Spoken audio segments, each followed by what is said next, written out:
3 provincial party leaders were in Thunder Bay today for day 1 of the annual NOMA Conference.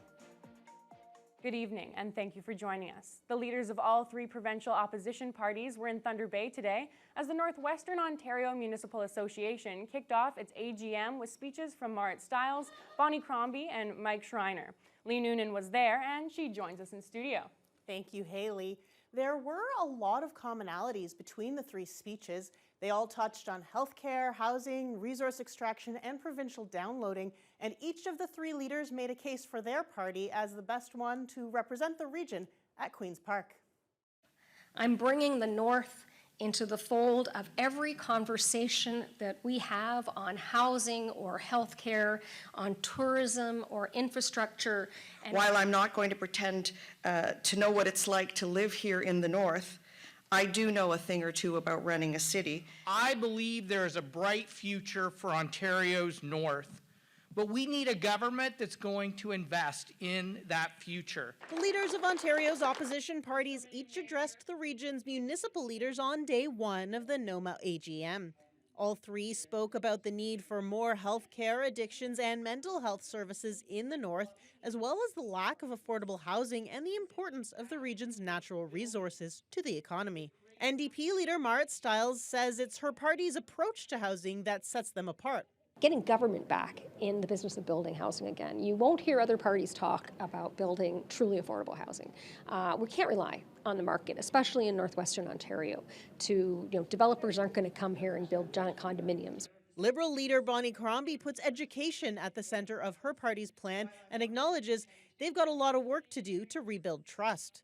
Meeting local people, having them meet me, and building that trust back, building back that confidence, listening to their needs, which are different, vastly different from the south of the province. And I know people here in the North are tired of people in the south, in Queen's Park and in Toronto, making decisions for them. The Green Party's Mike Schreiner believes his party's environmental commitment will give them traction in the region. We can create jobs and prosperity and generate prosperity for our communities while also protecting the people and places we love in Northwestern Ontario. And I think that's what sets the Ontario Greens apart. NOMA President Wendy Landry says having all 3 leaders in attendance reflects NOMA's strong relationships with the 3 parties, and she says she's not concerned by the absence of Conservative Party leader and Premier Doug Ford.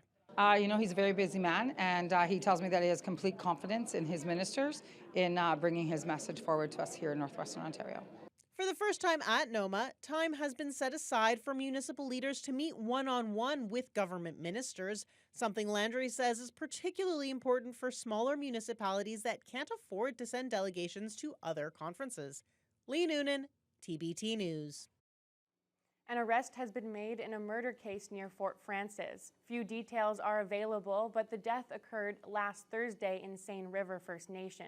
Treaty 3 police requested assistance from the OPP, and 1 person was later arrested and charged with second-degree murder. OPP have not released any information about the identity of the victim or the accused. The suspect will appear in court in Fort Frances on May 7th. The Ford government is investing $4 million to help junior mining companies during the rise of electric vehicles. Ontario Mines Minister George Peary made the announcement late yesterday afternoon in Thunder Bay. More than half of the money is going to 15 local exploration projects. Peary made the announcement at the Ontario Prospector Exploration Showcase. The majority of the companies benefiting can use the funding to explore for critical minerals. Many of those will be crucial if Ontario wants to be a significant contributor to the development of electric vehicles. Peary says this funding will make sure the Northwest plays a significant role in the future that's greener for Ontario. As we change from an economy that's fossil fuel driven to one that's going to be battery driven, we have these minerals. We are mining the future tomorrow, today, in Thunder Bay.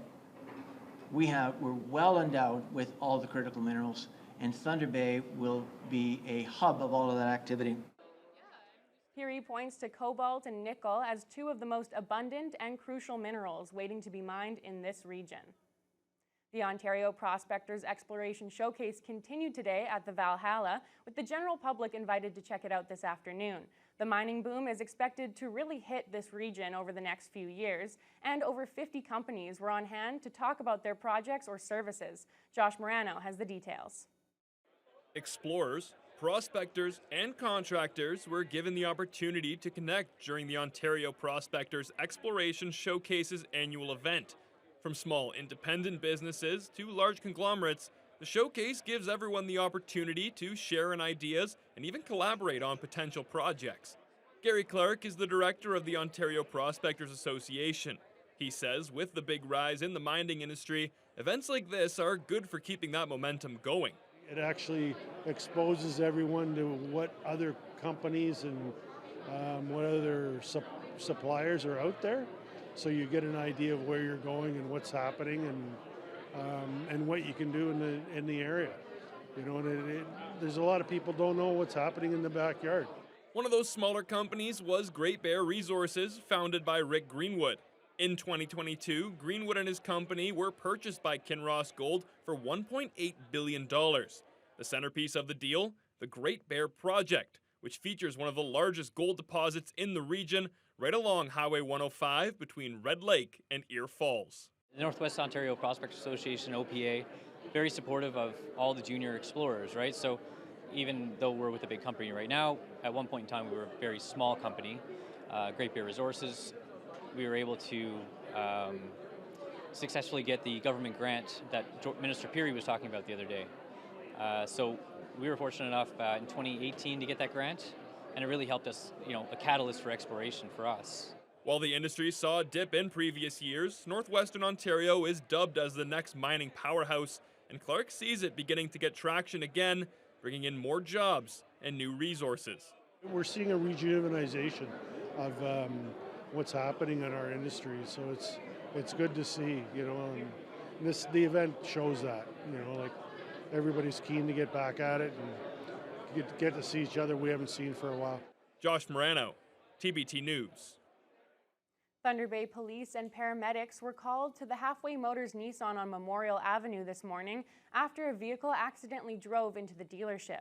Witnesses at the scene say the incident took place around 9 a.m. when the driver of a car attempted to park in front of the dealership, but it ended up going over the curb and smashing into the front windows, after the driver apparently mixed up the accelerator and brake pedals. The driver also sideswiped another customer's vehicle parked in front. There was substantial damage done to the building, shattering 2 panes of glass, as well as damage to the front of the vehicle. Witnesses say, fortunately, there were no injuries.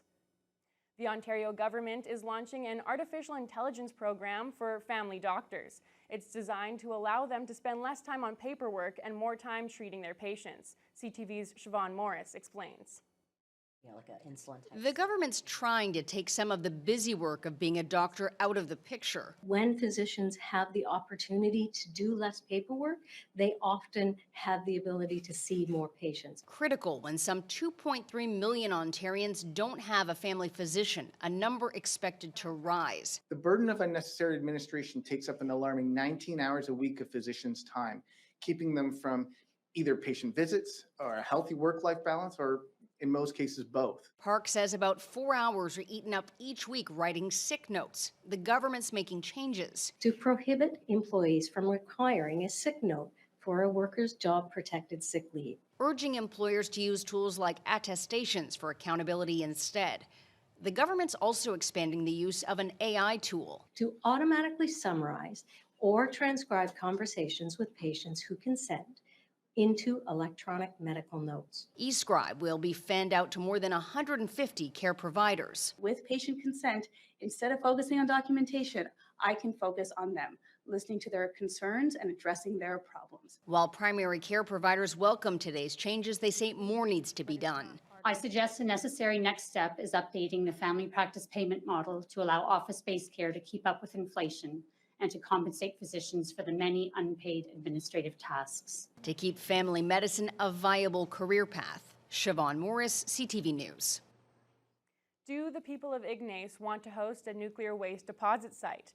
That's a question that'll soon have an answer. Voting starts on Friday in a survey of local residents and property owners on whether to move forward in the process to host an underground repository in the area. Lee Noonan has more. The Township of Ignas is urging all residents and property owners 16 and up to get out and vote on whether they want to continue the process towards building a nuclear waste facility near the community or whether to get out now. The polls are open from April 26th until the 30th at 11 p.m. The people of Ignas are ready. They're ready to make their decision. They're ready to make it known to the rest of the world where they stand on this. Shayla Brecken is an independent contractor hired by Ignas to conduct their willingness study. She and her team will be set up at the Ignas Curling Hall to assist anyone who wants to vote in person. Voters can also log in online. Votes are being registered with the same software used in Ignas's last municipal election. They have three options to answer that question. The first is yes, let's keep going in the process. We're engaged, we're invested, we want this. 2 is the no answer, which is we'd like to stop. We don't want to continue the process. We'd like to opt out of being a host community. And abstain, which is I'm neutral or indifferent. Results of the willingness study are non-binding. Ultimately, the decision on whether to continue lies in the hands of Ignas Council. But Mayor Kim Bakery has said council's committed to honoring the study results, which will include both the vote and the results of interviews and focus groups held over the past several months. The process that we're engaged in here in Ignas is an example of deliberative democracy. So the idea of this is to engage with community in such a way that everybody feels part of the conversation, is included, it's accessible, and that we reach everyone to try and encourage participation. For anyone with last-minute questions, the NWMO's Learn More Center will have experts on hand between 9 a.m. and 7 p.m. throughout the 5 days of voting. Results of the vote will not be made public until after the study goes through a peer review process and is presented to Ignas Council this summer. Lee Noonan, TBT News. Halfway Motors Mazda has moved to a more central location. The dealership has been run by the Trevisanuto family for over 60 years. And after outgrowing their previous location on Tungsten Street, they decided to move to 13 Avenue at the former Kia dealership. The new Halfway Motors Mazda features a modern look with a lot more glass than their former location. The move that has led up to upgrades in their service department, featuring additional service bays and a more spacious showroom. Daniel Trevisanuto, a partner with the Halfway Motors Group, says this location has a much classier look than the previous dealership, and he encourages the public to come check it out. For us with Halfway Motors, it means so much. It just shows the faith that the city has in our product and that our team has in us, and also the support that we have in our team, that we're happy to put them into a place like this that's representative of the work that they're doing and the product they're selling. We're just really excited. At the very least, come on down, drive by, see what we have to offer, and check out this new space here. Thunder Bay kids and their families are cordially invited to a special event this Sunday afternoon that'll make them feel like royalty. The second annual Royal Ball is hosted by the Fort City Canettes to support cystic fibrosis and other local charities. This year's event is once again happening at the Da Vinci Center. It features entertainment, pampering stations, crafts, and of course, lots of dancing. Kids are encouraged to dress up and will be able to meet their favorite princes and princesses. Co-chair Karen Danilewski says that the success of last year's Royal Ball is really encouraging her to hope attendees will have another magical time. What I'm most excited about this weekend is seeing the joy and the excitement on the children's faces when they see the princes and princesses, and them having fun and dancing with the princes and princesses as well. Hopefully we can get a lot of support for our organizations, and everybody can have a good time. And we're looking forward to hopefully next year as well. The Royal Ball happens this Sunday from 1 to 4 p.m. Tickets are $50 each and can be purchased by contacting Fort City Canettes on their Facebook page. Well, I have to say, today felt like a bit of a fairy tale, Fiona, as it was a lot more consistently sunny than we saw yesterday. Yes, consistently sunny, not warm. Definitely not what we should be seeing for this time of year. We should be in double digits, nowhere near that. We had a low of -7, which is a good half a dozen degrees below normal for this time of year. And then you factor in the wind chill, it felt like -11 to start the day. We did warm up to 5 under mainly sunny skies. That was with winds starting out from the northeast for about the first half of the day, about 14 kilometers per hour. In the afternoon, it rotated around, started coming in from the southeast. About 28 kilometers an hour, so it has been kicking up a bit. Across the region, the overnight temperatures were also, again, about a half a dozen degrees below normal for this time of year, ranging from -6 to -12 in some areas. At this hour, though, we've got loads of sunshine, and you can see where the heat is coming in. It's coming in from the west. We've got 14 at this hour in Fort Frances, 12 in Red Lake, 13 in Kenora, and these are quite seasonal temperatures, so this is a little closer to what we should be seeing. As you head further east, though, you can see the drop begin in Sioux Lookout at 9 and Upsala matching that, Atikokan 11.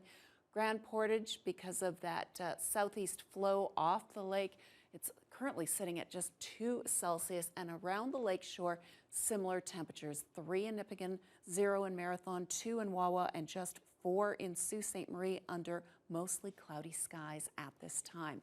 Now, here in the city of Thunder Bay tonight, we are unfortunately going to see those temperatures plummet again, -8 and a wind chill of -11 under clear skies. That's with very light winds, for the most part starting out from the southeast, and that might start to rotate around and be a little bit more variable.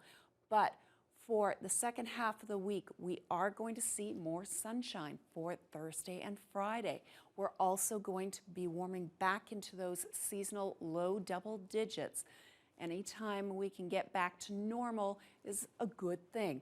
Unfortunately, as we head into the weekend, Saturday's looking pretty wet, and that's going to make things a little bit more iffy for the weekend. Not as bright, not as sunny as some folks might like, but at least we're going to not see snow, we hope. Rain definitely is more welcome than snow at this point. At this time of year, yes. Well, thank you, Fiona. And now we'll take a look into our national news. TikTok is one of the most popular social media apps, but it could potentially be banned in the States soon. I'll have details on that as our Wednesday News Hour continues. We aren't going anywhere. We are confident and we will keep fighting for your rights in the courts. The facts and the Constitution are on our side.